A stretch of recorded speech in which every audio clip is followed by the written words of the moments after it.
You are listening to Last Signal Radio. I'm James Carter.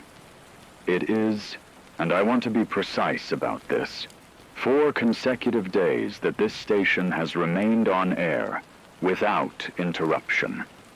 The grid in most of the eastern seaboard collapsed 41 hours ago.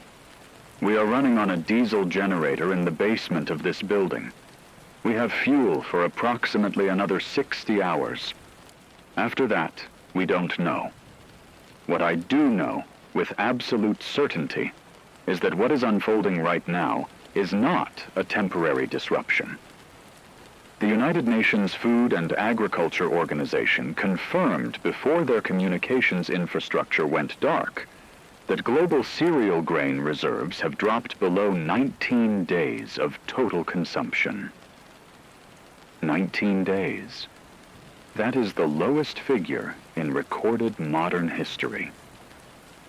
For context, the threshold that experts have historically defined as a crisis floor is 60 days. We are at 19. That number alone should tell you everything about where we stand tonight. And I want people who are just tuning in. Maybe you found us on a hand crank radio, maybe someone told you to find this frequency. I want you to understand that James and I are not here to frighten you. We are here because someone has to keep talking. Someone has to keep a record of what is happening while it is happening. My name is Kate Vincent. I have been a journalist for 19 years. I have covered floods in Bangladesh, drought in the Horn of Africa, civil conflict in the Sahel. Nothing in my career has looked like what is coming through on our remaining wire feeds right now. The face of a mother in Karachi sitting outside a distribution center that ran out of supply 3 days ago. A man in Guadalajara who walked 11 miles to a rumored grain depot that turned out to be empty. These are not statistics, these are people. And I think it is essential that we hold both things at once. The numbers James gives you, and the human beings behind every single one of them. Let me walk through the geography of this collapse so that listeners understand its scope. This did not begin in one place. The cascade started approximately 14 months ago when simultaneous drought conditions struck the 3 largest wheat-producing zones on the planet: the North American Great Plains, the Ukrainian steppe, and the Punjab corridor spanning northern India and Pakistan. In a normal year, those 3 zones collectively account for just under 58% of global wheat output. Last harvest season, combined yield from all 3 dropped by 63% below the 10-year average. That single-season failure sent commodity prices into a vertical climb. Within 6 weeks, 47 nations had imposed export restrictions. Within 4 months, 11 nations had suspended exports entirely. The international trading system, which was already under enormous stress from prior geopolitical fractures, did not absorb this shock. It fractured along every fault line that had been quietly widening for years. I keep thinking about Cairo. I reported from Cairo twice in the last decade. It is a city of 22 million people. The Egyptian government historically subsidized bread. It was a social contract that went back generations. A loaf of bread for a fraction of a penny, lines at the bakeries every morning, the smell of it in every neighborhood. When the subsidized flour supply ran out, and James can give you the exact timeline, the bakeries went dark one by one, not all at once, slowly. First the ones on the outskirts of the city, then working inward. Eyewitnesses who managed to get messages out described the sound of the city changing. The morning bread lines that were part of the rhythm of daily life simply stopped. And then the streets around the distribution points became something else entirely. People who had never in their lives committed an act of violence found themselves in situations that no amount of personal character could have fully prepared them for. Hunger is not a metaphor. When it reaches a certain depth, it rewires human behavior in ways that are terrifying to witness. Cairo's flour reserve exhaustion occurred on a Thursday, approximately 6 weeks ago. Within 72 hours, the Egyptian military deployed armored vehicles to 43 distribution points across Greater Cairo and the Nile Delta. The official casualty figures released before Egyptian state communications went offline were 112 dead and over 800 wounded in food-related civil disturbances. Independent journalists and NGO workers on the ground placed those numbers significantly higher. The Egyptian pound had already collapsed to a ratio that made importing food essentially impossible without hard currency reserves, which Egypt had been burning through at an unsustainable rate for months.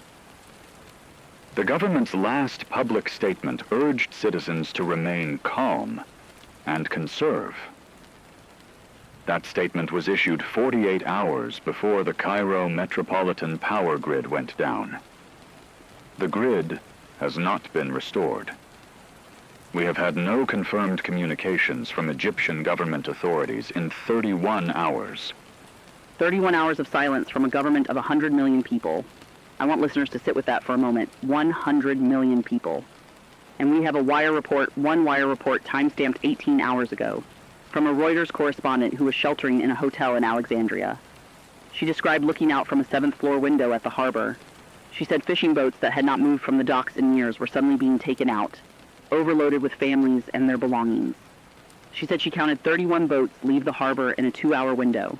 She said the water looked wrong. She described it as sitting too low, packed too densely with human weight. And then she said her satellite uplink failed and we have heard nothing from her since. Her name is Amara Osei. She is 34 years old. She has a daughter in Accra. I am saying her name because she deserves to be named. Moving to South Asia.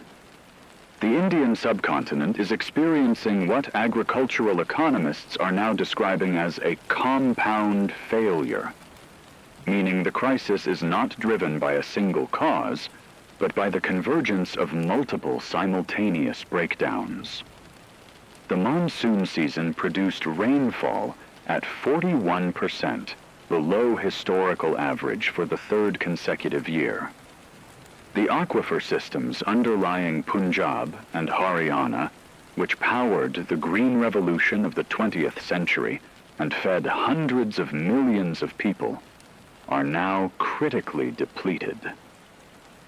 Many are running dry. Groundwater levels in parts of Haryana have dropped by over 60 meters in the past 2 decades. The irrigation infrastructure built during a wetter era is now drawing on air. Beyond the agricultural collapse, the political situation between India and Pakistan deteriorated so severely in the past 8 months that cross-border trade, including food trade, has been functionally suspended. 2 nuclear-armed states, each facing internal food crises of severe magnitude, facing each other across a border with no open channels of supply. I spoke by satellite phone. This was 4 days ago before the uplink went down. To a woman named Priya, who is a school teacher in Amritsar. She was calling from her sister's house. The school had been closed for 6 weeks. She said that many of her students, children between 7 and 12 years old, had stopped attending not because of the school closure, but because their families were moving. Streaming out of the city toward the countryside, toward villages where someone had a cousin with land, with a small plot of something still growing. She said the city was becoming quieter in a way that was more frightening than noise. She said in the mornings she could hear things she had never heard before, birds, wind, because the traffic, the industry, the normal human density of sound had begun to evaporate. She said it felt like the city was slowly exhaling. And then she said she had to go because her family was deciding whether to leave too. I asked where they would go. She said she didn't know yet. That was the last time I spoke to her. In the Sahel region of West Africa, the crisis reached a threshold that the World Food Program had classified as catastrophe, the highest designation on their 5-level scale, in 11 separate zones before WFP field communications were disrupted. The countries most severely affected include Mali, Niger, Burkina Faso, and Chad. These nations were already operating under severe stress before the global cascade began. They had been living through a decade-long deterioration of agricultural land, the expansion of desert conditions southward, Insurgency movements that had displaced farming populations from their most productive land, and governance structures that were under profound strain. When global grain markets seized, the already minimal food aid pipelines feeding these populations collapsed entirely. Port congestion in Dakar and Abidjan, driven by the breakdown of international shipping schedules and fuel shortages, meant that even committed food aid that was en route physically could not be offloaded and distributed. Aid workers reported watching grain shipments sit in harbor for weeks, while people died within 200 kilometers. There's a particular kind of cruelty in that. Food existing, physically existing, and not reaching people because the systems meant to move it have broken down. I've been thinking about a report we received from a volunteer doctor working with a mobile medical team near Niamey in Niger. She described treating children with kwashiorkor, severe protein malnutrition, and the specific look of it, the swollen bellies, the discolored patches of skin, the hollow eyes that don't track movement properly. She said she had enough medical supplies for perhaps 30% of the patients who needed them. She made decisions every day about who would receive treatment and who would not. She wrote in her field report, I'm reading this directly from the document on my desk. She wrote, I went into medicine because I believed that competence and effort could solve most problems. I no longer believe that. This is not a medical problem. This is a political problem and a human failure, and the medicine is just a way of witnessing it with your hands rather than your eyes. That sentence has not left me since I read it. I want to address the infrastructure collapse in more systematic terms because it is important that listeners understand why information is becoming so sparse and why our own ability to report may be limited going forward. The global food system depends on an extraordinarily complex and interdependent set of supply chains: fertilizer production and shipping, seed distribution, agricultural machinery maintenance, cold chain refrigeration, processing facilities, packaging, road and rail freight, port operations, and international finance mechanisms. When multiple nodes in that system fail simultaneously, the damage is not linear. It is exponential. The fertilizer crisis that began with the disruption of nitrogen and potash supplies from conflict zones in Eastern Europe removed a critical input from the system early in this cycle. Without sufficient fertilizer, crop yields dropped even in regions with adequate rainfall. Those yield drops tightened supply, elevated prices, and began removing the marginal producers from the market. The smallholder farmers in developing nations who were operating on the thinnest financial margins. Their exit from production removed supply just as demand pressure was rising. What James is describing is invisible to most people until it isn't. Until the shelf at the grocery store has gaps. Then more gaps. Then only certain items. I've been reading messages sent to our station over the past several days, people reaching us by shortwave, by the limited internet connections still functioning in some areas. A man in Bogota wrote to us that the supermarkets in his neighborhood began limiting purchases by 2 kilos of rice per family, 1 liter of cooking oil. He said at first people treated it as a temporary inconvenience. They joked about it. Then the limits got tighter. Then the stores started closing early because the crowds were becoming difficult to manage.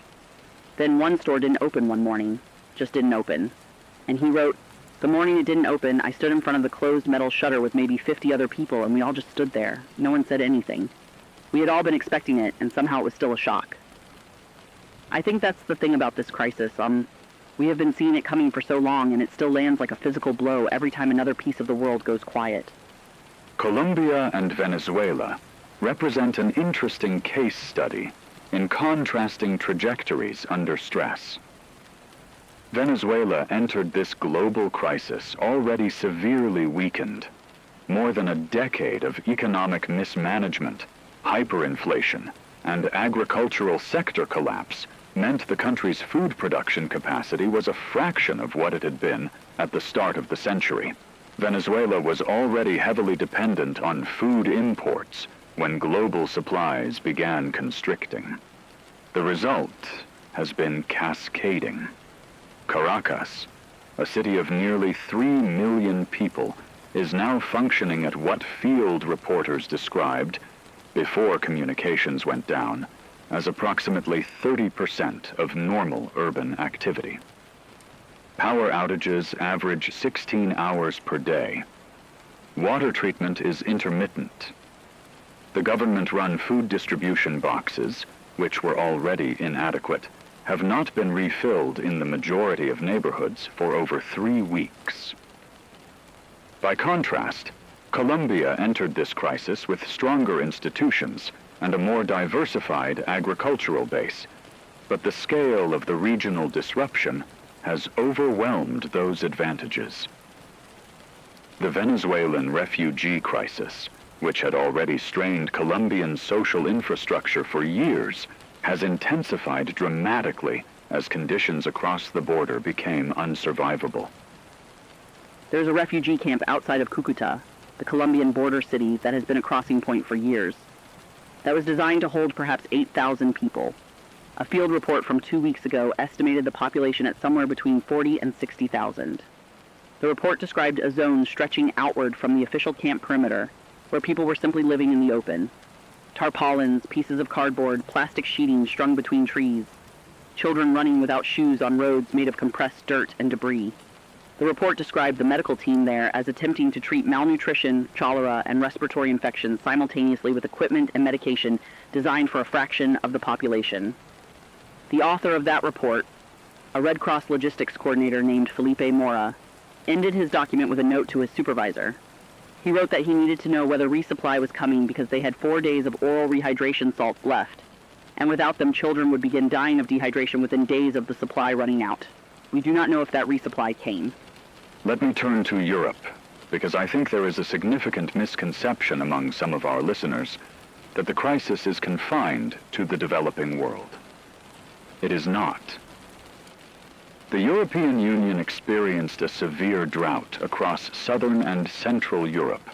Spain, Italy, Portugal, France's agricultural heartland, Hungary, Romania, that reduced total EU grain output by 38% last season. Combined with the disruption to Ukrainian exports, which historically supplied a significant portion of European grain imports, EU food reserves entered a steep drawdown. The EU's common agricultural policy, while relatively robust, was designed for optimization of a functioning global market. It was not engineered for the simultaneous collapse of multiple supply chains with no alternative. The price effects have been severe. In Spain, the consumer price index for food rose over 90% in 11 months. In Germany, bread prices in Frankfurt and Berlin rose by over 300% before rationing was introduced at the federal level. The German government is currently operating under emergency food security protocols that functionally amount to wartime rationing, household registration for grain distribution, limits on private food purchasing, and nationalization of major processing facilities. Germany, Frankfurt, Berlin. When we say those words, I think people finally feel something shift, because those are cities that feel like they belong to a world of permanence, of stability, of cold efficiency, and full shelves and order. A listener reached us, this was about 30 hours ago, who described standing in a rationing line in a suburb of Munich. He said the line had formed before dawn. He said the people in it were quiet. He said they were mostly older residents, pensioners, people who remembered scarcity from their own childhood or from what their parents had told them. He said the younger people in the line looked stunned, like they were in a film and waiting for the director to call cut. He said a woman near him in the line, well-dressed, probably in her 50s, began crying quietly without saying anything, just tears running down her face, and everyone around her pretended not to notice because to acknowledge it would have meant acknowledging something none of them were ready to name out loud. He said he got his allocation, a 2-kilogram bag of flour and a tin of legumes, and he went home and he sat in his kitchen for an hour before he could make himself cook anything. In Asia, the situation in Bangladesh has reached a point that several analysts, before communications were disrupted, were describing as the fastest-moving food emergency in modern history. Bangladesh is a nation of approximately 170 million people in a land area smaller than the state of Iowa. It has historically been vulnerable to flood disruption of its agricultural season, but has made dramatic progress over the past decades in increasing domestic production. However, its dependency on food imports, particularly for rice and wheat, remains significant. When global prices began their exponential climb and import finance became unavailable, the Bangladesh government drew down its foreign exchange reserves at a rate that was unsustainable. Reserves ran out 4 months ago. Since then, the government has been operating on emergency bilateral credit arrangements from neighboring countries, most of which have also now frozen due to those countries' own internal crises. Dhaka, a city of 22 million people, has experienced the complete collapse of its informal economy, which was the food security mechanism for the majority of the urban poor. Street food vendors, small market stalls, informal distributors, all gone. I want to tell you about a specific neighborhood in Dhaka called Karail. It is a slum settlement on the edge of a lake in the Gulshan district, ironically one of the wealthier parts of the city, where roughly 50,000 people live in extremely dense, extremely precarious conditions. We received a voice message, sent over a still functioning messaging app, from a garment worker there named Nusrat. She recorded it in whispered Bangla and a colleague translated it for us. She said she had not been paid in 6 weeks because the garment factory had closed. She said the local market in Karail had been empty for 4 days. She said the mosque in the neighborhood had been distributing rice, 1 small cup per household per day, and that the imam was cooking it himself on a wood fire because the gas lines had been cut. She said her youngest child had stopped crying the day before, and she said, and this broke something in me when I heard it. She said she didn't know if the silence meant her daughter was getting better or getting worse. That was the end of the message. The Philippines presents a different dimension of this crisis, the maritime geography dimension. The Philippines is an archipelago of over 7,000 islands. Its food distribution system depends on inter-island shipping, which in turn depends on fuel. Fuel prices have risen to levels that have made commercial shipping economically unviable for many operators. The result is that while some islands, particularly Luzon, the main island containing Manila, have maintained partial distribution networks, the outer islands have been effectively cut off. The Visayas region and many of the southern Mindanao islands are operating in what can only be described as an uncontrolled situation.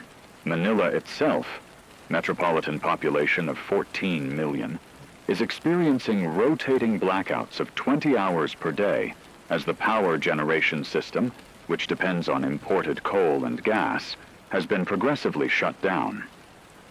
In the dark hours, the city is essentially ungovernable. The Philippine National Police reported, before their communications went offline, that food-related violence in Metro Manila had resulted in over 400 deaths in a single week. 400 deaths in 1 week, in one city, from hunger-related conflict. 400 deaths in 1 week. I want to make sure that number doesn't just slide past, because numbers do that. They accumulate, and the mind begins to treat them as data rather than people. Each of those 400 people had a name, had people who loved them, had a morning they woke up not knowing it was their last morning. A lot of them were probably trying to feed someone else, a child, a parent, a neighbor. I think about the particular desperation of a parent watching a child go hungry. It does something to the human animal that removes every other consideration. I've read testimony from survivors of past famines, the Ethiopian famine, the North Korean famine, the Bengal famine, and there is a recurring theme in every account. The thing that unmade people was not just the hunger itself, but the helplessness, the watching, the being present and unable to stop what was happening to the people they loved most in the world. That is the quiet horror underneath all of these numbers that James and I are giving you tonight.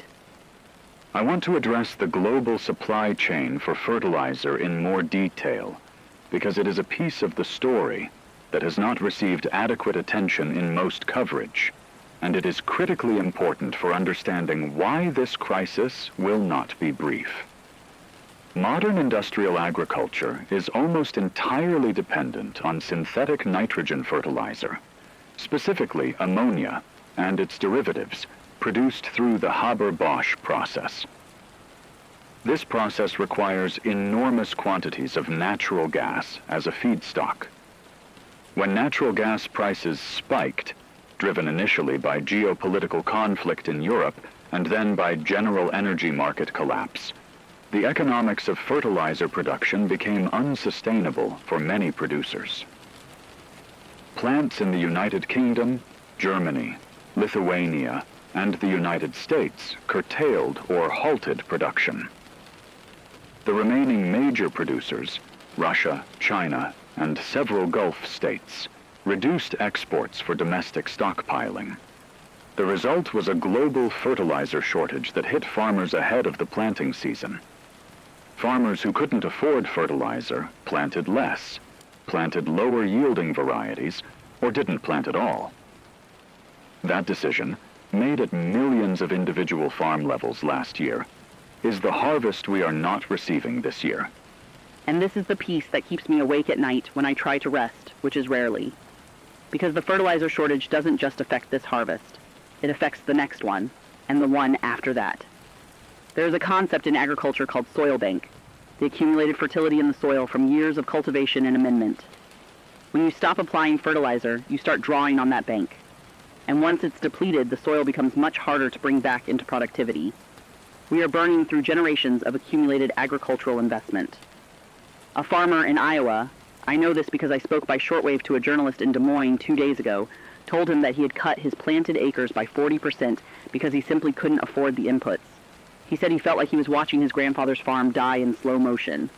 He said the hardest part was that he understood every decision that had led to this point, and he still couldn't stop it. Iowa is relevant in a specific way because of what it represents in the global grain system. The American Corn Belt, Iowa, Illinois, Indiana, Nebraska, Minnesota, produces approximately 14% of the world's corn supply. American grain exports have historically been one of the foundational stabilizers of global food markets. When American production drops, the effect is felt everywhere, and it is felt most acutely by the nations that have no domestic alternatives. Sub-Saharan Africa, the Middle East, North Africa, regions that have been in food deficit for decades and have depended on affordable American grain exports to bridge the gap. The disruption to American production comes from multiple directions simultaneously. Drought conditions have returned to the Great Plains for the third consecutive year. Fuel and input costs have driven many smaller operators out of production. And the breakdown of the rail and river logistics systems that move grain from farm to export terminal has created bottlenecks that would have been unimaginable 2 years ago. The Port of New Orleans, which is the primary export point for Mississippi River grain barge traffic, reported handling 31% of its prior year volume in the most recent quarter. New Orleans. Another city I know. I reported there after the hurricane in 2005. I saw what happens when a major American city loses its infrastructure. I saw what people did and what they were capable of. The extraordinary acts of mutual aid and the terrible acts of desperation, often by the same people within hours of each other. We have a caller. We are still taking calls on 2 of our lines. A woman named Dolores who reached us from a neighborhood in the 9th Ward. She said the grocery stores in her area have been closed for a week. She said her church has become a distribution point. The congregation pooled everything they had, and they are cooking communal meals in the church hall. She said they have maybe 4 or 5 days of food left before they run out too. She said the pastor is driving every day to different parts of the city trying to find supply. She said what she wanted us to know was that the community was holding together, that they were watching out for each other, that the old woman 2 doors down who can't walk well was being checked on 3 times a day. She called because she wanted someone to know that people were being decent. That felt important to her. It feels important to me, too. Decency under pressure is real and documented and historically consistent. People in crisis communities frequently display remarkable solidarity in the early and middle stages of a food emergency. The literature on famine and food crisis consistently shows this. However, the literature also shows, and I want to be honest about this because I think honesty serves people better than false comfort. The literature also shows that solidarity fractures when the emergency extends beyond a certain duration and depth. The tipping point varies by community, by prior social cohesion, by the presence or absence of functioning institutions. But it exists. We are, in many of the zones I have been describing, well past that tipping point. The conditions in cities like Karachi right now are not conditions in which solidarity is the dominant social force. Karachi, 22 million people, has been the site of ethnic and sectarian tension for decades that food scarcity has inflamed dramatically. Neighborhood militias controlling food access, water, which was already severely rationed, being weaponized, access conditional on group membership. We have 3 separate corroborating reports of wells in peri-urban areas being deliberately contaminated to deny access to rival communities. Contaminating wells in the 21st century. And I say that not to express naive shock, because I understand that human beings are capable of anything when they are afraid and desperate enough. I say it because every time I hear a fact like that, I feel the distance between the world we were building. Imperfectly, slowly, with 2 steps forward and 1 step back, but building. And the world that is now reorganizing itself around survival and threat. A listener who reached us by shortwave from somewhere in Sindh province, he wouldn't give his location precisely, described watching a neighborhood meeting that turned violent because someone accused a family of hoarding. He said the accusation may or may not have been true. He said it didn't matter. He said once the accusation was made, it became its own reality. He said when he got home, he sat in the dark with his family, and for the first time in his life, he felt genuinely afraid of his neighbors. Not of some abstraction, of the specific people whose names he knew. And I think that is a particular kind of loss that doesn't have a name, the loss of the feeling of safety in the place you live. Once it goes, it takes something with it that is very hard to recover. I want to spend some time in East Africa because the situation there has dimensions that I think are not receiving adequate global attention, partly because communications infrastructure in the region has degraded severely. Ethiopia has been in a state of civil and military conflict for several years. The combination of conflict-related agricultural displacement and the global supply collapse has produced conditions in the northern Amhara and Tigray regions that multiple aid workers, before communications went down, described as approaching levels they had not seen since the 1984 famine, which killed approximately 1 million people. The word approaching is doing significant work in that sentence, and I want to be clear that I am not currently able to say with precision what is happening in those regions right now, because we simply do not have the information. What I can tell you is that the last WFP assessment before systems went offline classified 7.2 million people in Ethiopia as being in emergency or catastrophe-level food insecurity. That number was issued 5 weeks ago. The situation has almost certainly deteriorated. 7 million people, and we can't reach them. We don't know. There's a particular kind of anguish in knowing that something catastrophic is probably happening and not being able to see it or document it or bear witness to it. A colleague of mine, a documentary filmmaker, was in Mekelle in Tigray 2 months ago. She sent me a final message before her communications were cut off. She said she was staying. She said she couldn't leave. She said the people she was documenting had become, in her words, irreplaceable to her. She said she was afraid, but she had made her peace with the fear. I haven't heard from her since. Her name is Hana Girma. She is 31 years old. If you can hear this broadcast and you have any information about the situation in Mekelle or northern Ethiopia, please find a way to reach us.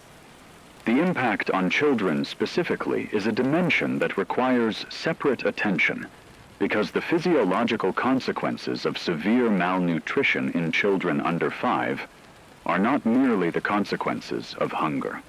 They are permanent.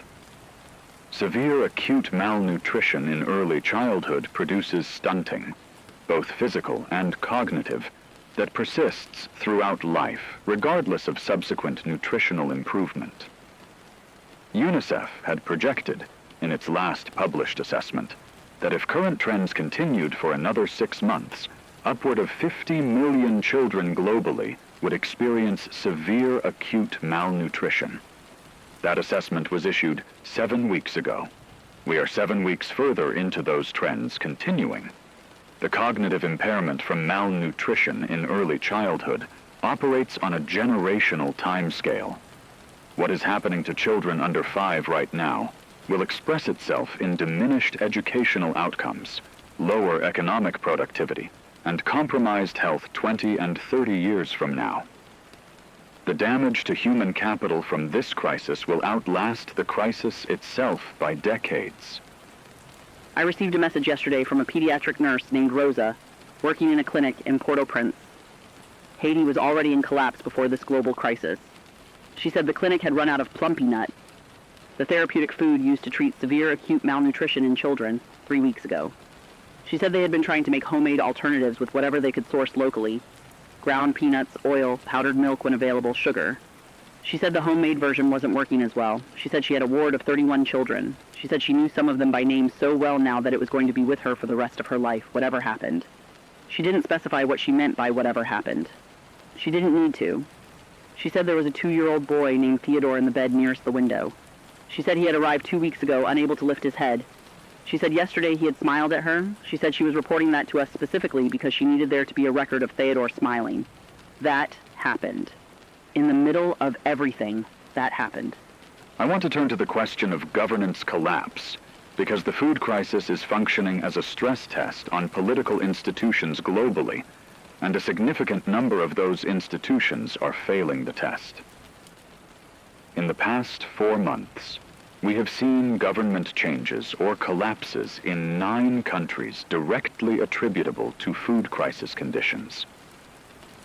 I will name them: Sudan, where the transitional government lost control of Khartoum; Sri Lanka, which was already in severe economic distress; Tunisia, where the government in Tunis lost effective control of territory outside the capital; Lebanon, where the already collapsed state has ceased to function as a government in any meaningful sense; Myanmar, where the military junta's control over food distribution became the axis of an accelerating insurgency; Bangladesh, where elections were suspended under emergency decree before communications went dark; Honduras, where the government fled to Tegucigalpa under armed pressure from groups that had taken control of the major food distribution networks; and 2 others in the Sahel, where the governments in question had so little residual capacity that their collapse was more of a formalization of a condition that already existed.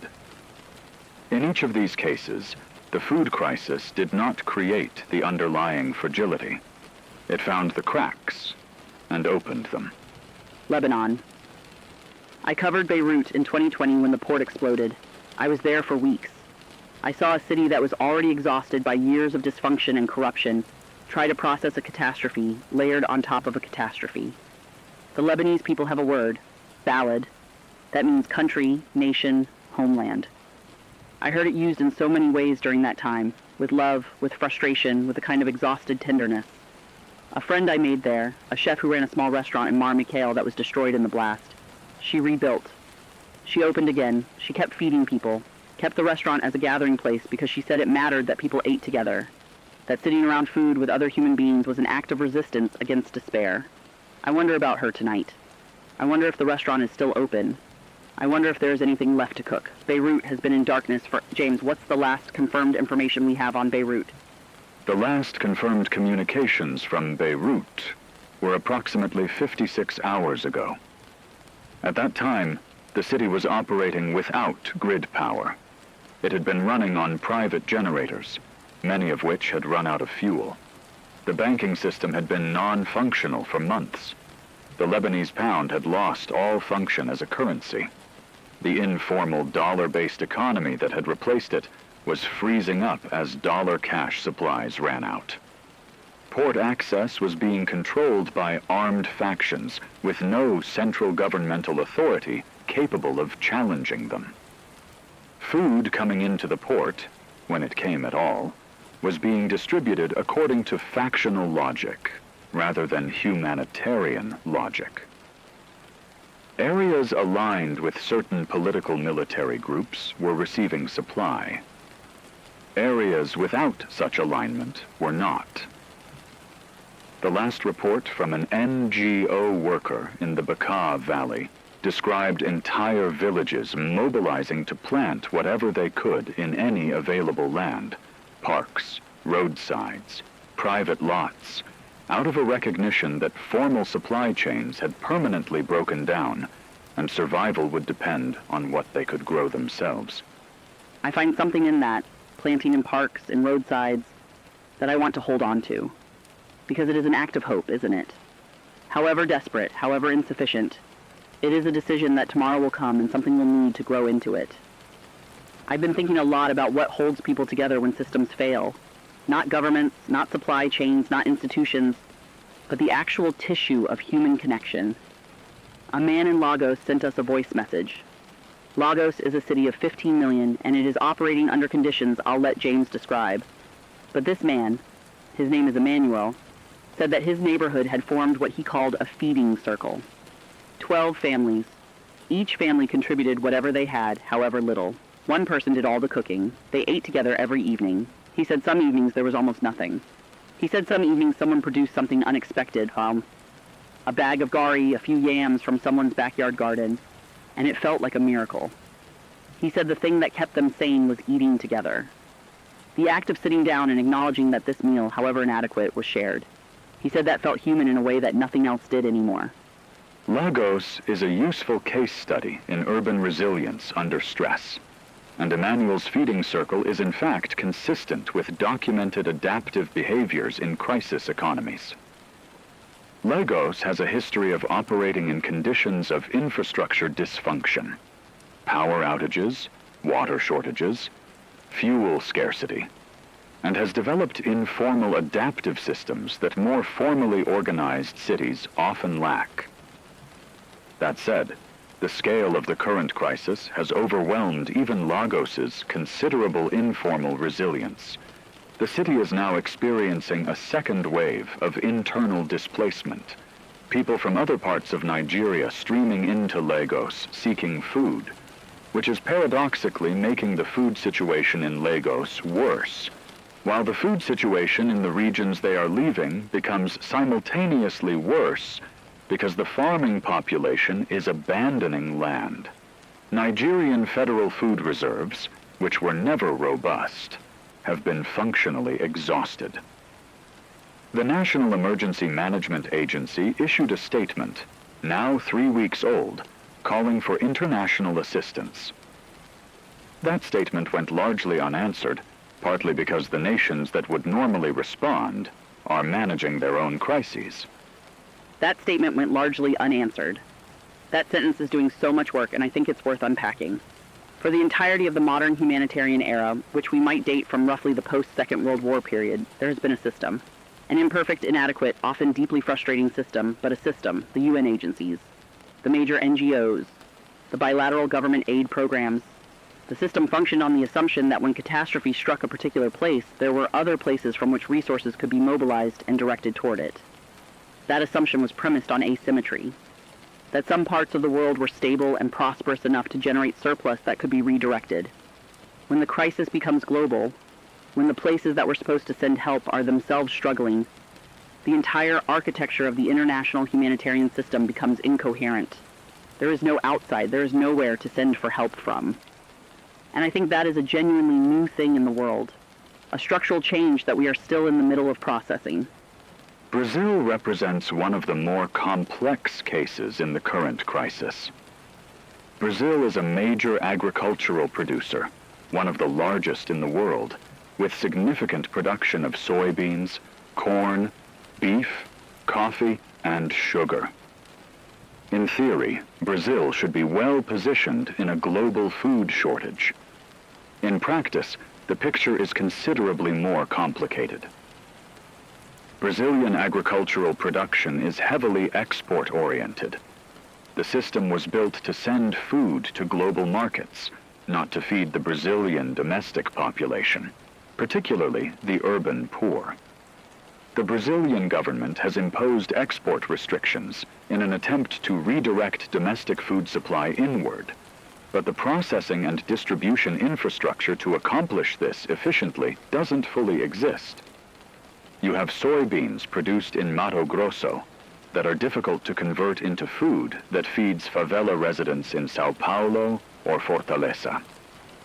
Additionally, Brazil has been experiencing its own political crisis that has fractured the government's ability to implement coherent policy. The result is that Brazil has food in an abstract agricultural sense, and yet millions of Brazilians in the cities are going hungry because the mechanisms to convert that agricultural wealth into accessible urban food supply have broken down.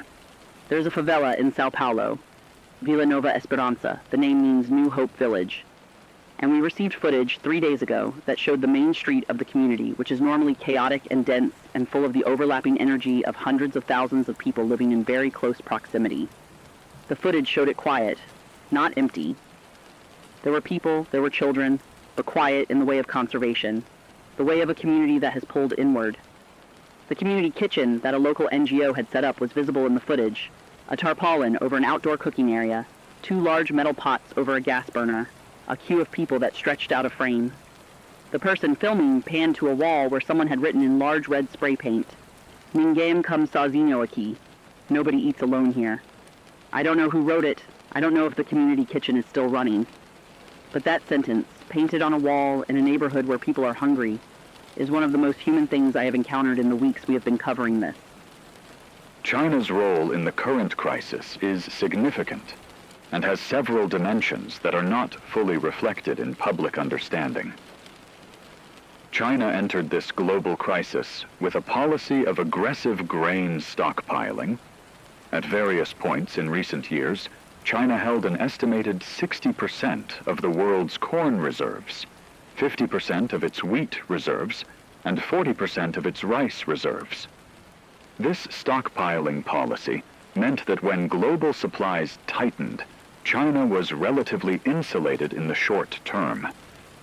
However, this same stockpiling policy contributed to the global shortage because China's purchases had drawn down global available stocks for years before the crisis peaked.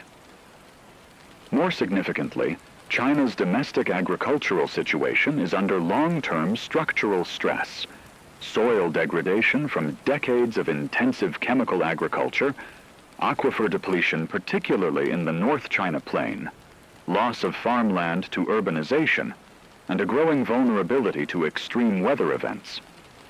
The major Chinese cities, Beijing, Shanghai, Chengdu, Guangzhou, are under rationing systems that the government has described as supply management measures.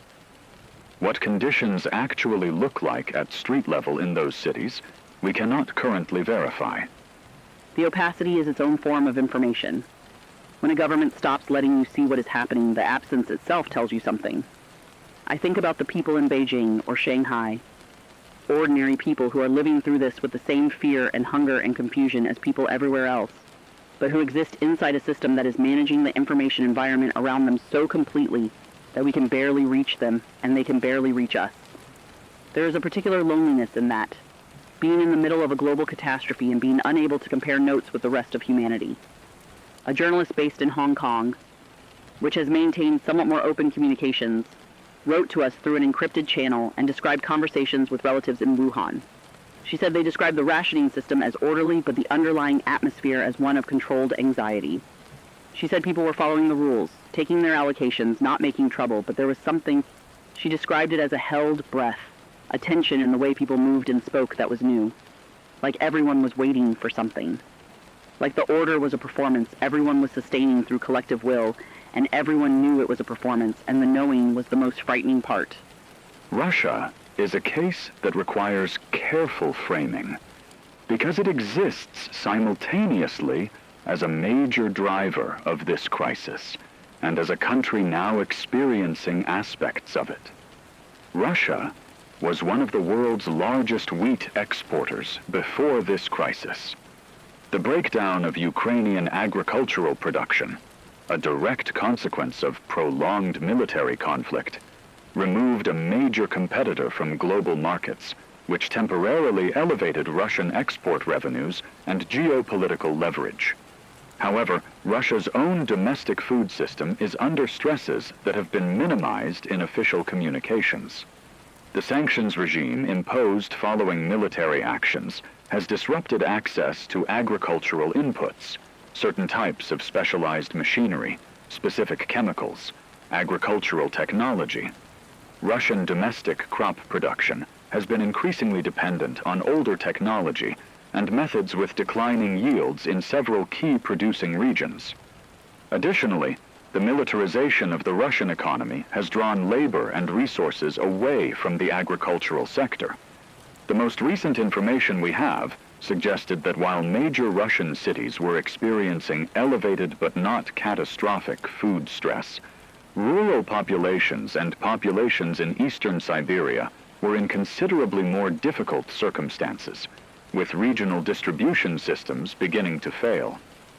I want to come back to something closer, to what is happening in the United States, because I know many of our listeners are in this country, and I think there is a tendency to process all of this as something happening elsewhere, to other people in other places. It is not. We have been receiving calls, messages, communications from across the United States that describe a country that is fracturing under this pressure in ways that feel both unprecedented and somehow inevitable. A listener from Memphis told us that the food bank where she volunteers, which serves roughly 18,000 people per month in normal circumstances, has been receiving 60,000 people seeking assistance for the past 6 weeks. The food bank's supply has not scaled to meet that demand. It cannot. She described driving to the food bank in the pre-dawn hours and already seeing lines forming around the block. She described the decision process of the volunteers every morning, how much to give each family to make the supply last through the day, knowing that running out early meant turning people away. And turning people away had begun to produce confrontations that frightened her. The food bank system in the United States was not designed for conditions approaching famine. It was designed as a supplementary cushion for households experiencing temporary economic difficulty in an otherwise functioning food economy. The system has reserves, infrastructure, and organizational capacity. But those capacities were calibrated for a different scale of need. USDA emergency food programs have been activated at the federal level, but the scale of need has outpaced the federal response capacity. The domestic agricultural situation in the United States is more stable than in many other regions. Domestic food production, while reduced, continues, but the distribution system that connects that production to urban consumers has been severely stressed. Trucking fuel costs have tripled. Cold chain refrigeration for perishables is failing in areas without reliable power. And critically, the hyperinflation of food prices has essentially removed protein, meat, dairy, eggs from the accessible diet of approximately a third of the American population.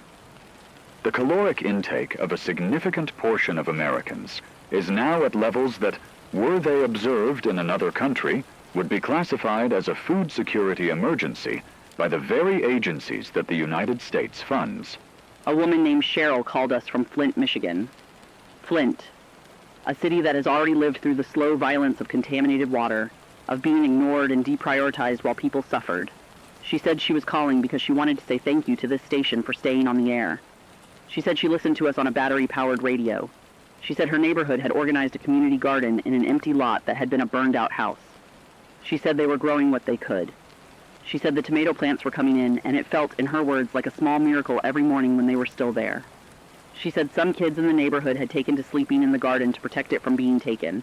Elementary school-age kids sleeping in shifts in a garden. She said she cried the first time she saw them out there. I'm crying a little now. She said she didn't want those kids to grow up thinking the world was only hard. She said she was trying to make sure they saw something beautiful still happening.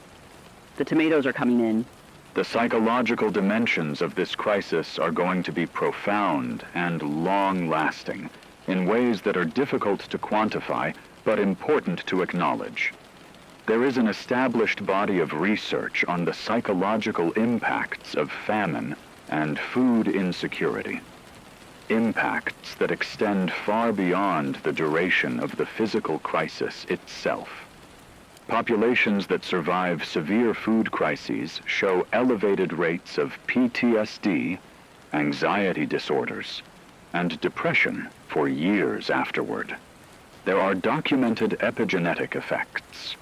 The experience of severe nutritional stress during pregnancy or early childhood appears to produce heritable changes in metabolic programming that affect subsequent generations. There are documented impacts on social trust. Communities that experienced famine or severe food scarcity show measurable decreases in generalized social trust for decades following the event.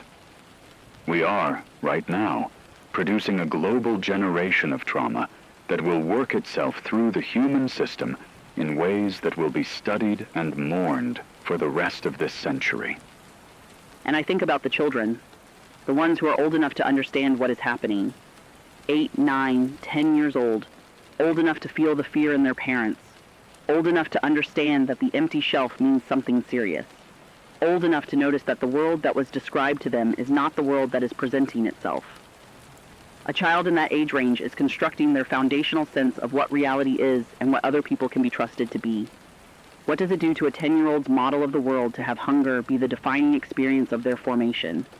What does it do to their understanding of institutions, of governments, of the social contract to watch those things fail? I don't ask this rhetorically. I ask it because the answer matters enormously for what comes after this, whenever after comes. The political movements, the social philosophies, the ways of organizing human life that will emerge from this crisis are being shaped right now in the minds of children who are hungry and frightened and watching adults fail to protect them. There are pockets of relative stability, and I want to name them because accuracy requires it. Australia has maintained domestic food production and has not faced the infrastructure collapses seen elsewhere, though food prices have risen significantly and social stress is elevated. New Zealand, similarly. Parts of Scandinavia, Norway, Sweden, Finland, with their strong social institutions, diversified food systems, and energy independence from renewables, have been more resilient than the European average, though not untouched. Canada's prairie provinces continue to produce grain, though distribution challenges within Canada are significant, and exports have been dramatically reduced by government policy. Uruguay and parts of Argentina, despite Argentina's economic dysfunction, have maintained food production. These are not paradises. They are areas where the crisis is less acute. The people in them are not unaffected. Their economies have been disrupted, their food costs have risen, their social institutions are under stress, but they are eating. That difference matters. It matters enormously. And I think it will be one of the great moral questions that this crisis leaves behind. What did the relatively insulated places do and fail to do while the less insulated places burned? We are already seeing the early formation of what I think will become a profound historical reckoning. The fortress model of crisis response, pull up the drawbridge, secure your own supply, deploy force to keep the displaced out, is visible in the policy decisions of a number of governments right now. And I understand the logic of it. I understand that governments feel responsible first to their own populations. But I also know that what is being written right now in the decisions being made in the relatively comfortable places about what obligations they bear toward the less comfortable ones is going to be read back to those governments and those populations for generations. History keeps the receipt. The question of what comes next is one that I can only address probabilistically. The most optimistic near-term scenario requires several things to happen simultaneously. A return to more normal weather patterns in major producing regions, a successful planting season that is only possible if inputs can be mobilized, a restoration of sufficient international trade and financial mechanisms to move food from where it exists to where it is needed, and a stabilization of the political and security situations in regions where conflict is destroying both production and distribution. Each of these requirements is individually uncertain. The probability of all of them occurring simultaneously is low in the near term. The medium-term picture is somewhat more complex. The crisis is creating conditions, rapid local food production experiments, urban agriculture initiatives, changes in dietary patterns, political reorganizations, some of which will turn out to be adaptive and durable. The human capacity for adaptation in extremis is real and has been demonstrated throughout history. But adaptation under these conditions is not a gentle process. It is violent and unequal, and it leaves enormous damage in its wake. I want to read something to our listeners. Before our internet connection became unreliable, someone sent to our station's email address a letter, addressed to no one in particular and to everyone. It was written by a retired agricultural scientist in Nairobi. I don't have permission to use his name, so I'll call him Dr. M. He wrote something that I have been thinking about since the moment I read it. He said he had spent 40 years trying to solve this problem through science and policy, that he attended the conferences, wrote the papers, briefed the ministers, and watched the decisions not be made. He said he was not writing to assign blame because blame at this moment was a luxury that could not be afforded. He said he wanted whoever read his letter to know that this was not inevitable, that the knowledge existed, that the technology existed, that the food existed and could exist again. He said what failed was not human capability. What failed was human will, human politics, and the specific kind of short-term thinking that the powerful use to justify not solving problems that won't kill them personally for another decade. That was what failed, he wrote. Everything else is a consequence. He ended by saying he was 71 years old and that he had planted a garden behind his house and intended to keep working until he couldn't. Dr. M is correct in his assessment, and I want to frame it in the data. The Food and Agriculture Organization published a landmark report several years ago that established conclusively that the world already produced sufficient calories to feed every human being on the planet. The problem was not production. The problem was distribution, waste, allocation, and access, all of which are political and economic problems, not technical or agricultural ones. Approximately 1/3 of all food produced globally was being lost or wasted at various points in the supply chain. The caloric intake of livestock in the wealthy world represented an enormous inefficient conversion of grain that could have fed human beings. These were known facts, documented to extraordinary precision, and the political systems of the world were unable to generate sufficient collective action to address them before the crisis hit. What we are living through now is not the failure of agriculture. It is the failure of governance, of economics, of international cooperation, and of the political will to act on information that was clearly available. And I think we owe it to people.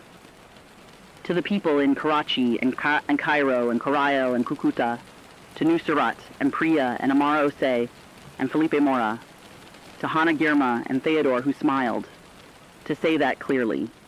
This happened in a world that had the resources to prevent it. That is not a comfort. It is an indictment.